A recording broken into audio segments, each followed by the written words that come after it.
One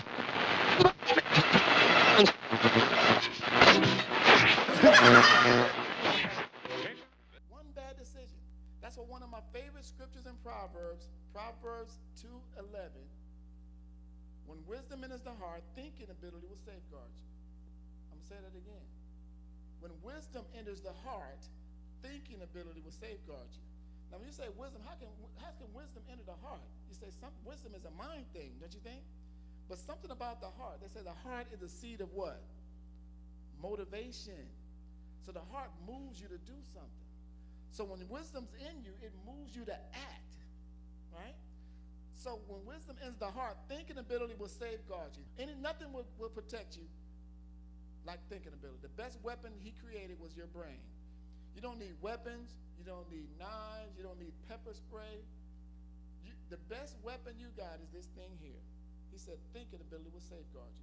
And I am a living testimony growing up, and what it was considered to be the worst time in history to be anywhere was in the worst part was in Los Angeles, California during the mid-'80s. The worst time in history to be in Los Angeles. And I unfortunately was going through high school at the time. That was the heart of the crack epidemic. They said it was the worst violence area in the history of Los Angeles during that time period. And the only thing that saved me was that fear and that wisdom and that thinking ability. To be able to think before you make a decision. Think before you act. Think before you go somewhere. And knowing how to assess before you do it. And know the environment that you live in. It's important and wise of you to study your environment so you can know what the hazards are in that environment. Does that make sense? If you know there's a dog down that street, a Rottweiler, and it's loose, you know I'm not going down that street. You don't know that unless you know your environment. So I encourage young people to study your environment. Read the newspapers. Find out what's going on locally, regionally. You know, pick up the internet and don't just look on Candy Crush and play all these social media, Instagram. Look at the news and find out what's going on in your neighborhood every now and then. Does that make sense? You know what blocks to go down. You know what? Somebody might invite you to one of those parties tomorrow. They might invite you to that party. And you have to know that, right? If you know the environment. If I didn't know the environment, I would have walked right into that nonsense. You see what I'm saying?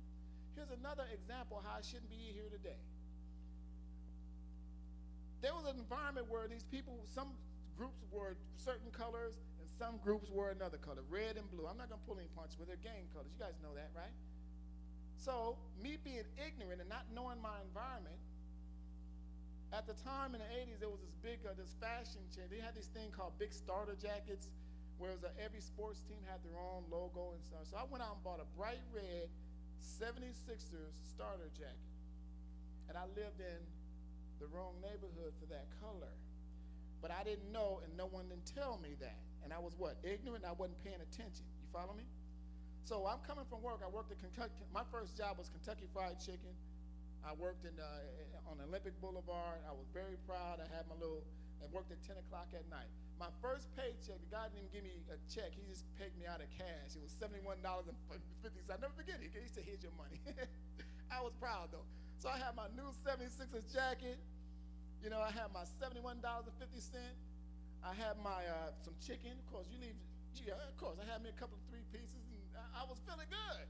Give a brother some money, a jacket, and some chicken, or what else you need? So, so I get on the bus, and I'm going down the bus with this bright red 76. When I got into my neighborhood, remember this is a different neighborhood. Stuck out like a sore thumb. This group saw me, saw what I was wearing, jumped on the bus. Remember, they had cars and money, but they got on the bus. Yes, and the bus driver conveniently stopped. It's about 8 to 9 people on the bus. It's like 10 o'clock at night. I was a closing shift. So he gets on the bus, comes right up to me and say, "What's up with the red jacket, cuz?" And he pulls on. I'm like, wait a minute. I'm pushing him off. And I said, wait a minute, dude, get your hands off me. Who do you think this I am? Come on now. So I try to push him off. Then he pulls up his pants and he's got a gun. It was the oldest gun I ever seen. It was all old and rusty. Looked like the first gun ever made. It was an old revolver, like it was real old. But I don't want to take no chances. So really, it was the oldest, rustiest gun I've ever seen in my life. But he jacked me in my stomach with it, and I was like, okay, I'm done. So he took my jacket, he took my money, He even took my chicken, which was dirty. I mean, that's just trifling. If you're going to jack somebody, at least leave them something to eat. So, but at the point, whose fault was it really? It was my fault because I didn't what? Pay attention to what? My environment. You have to monitor your environment, young people. There's a lot of hazards out there, and if you are gullible, you will fall into these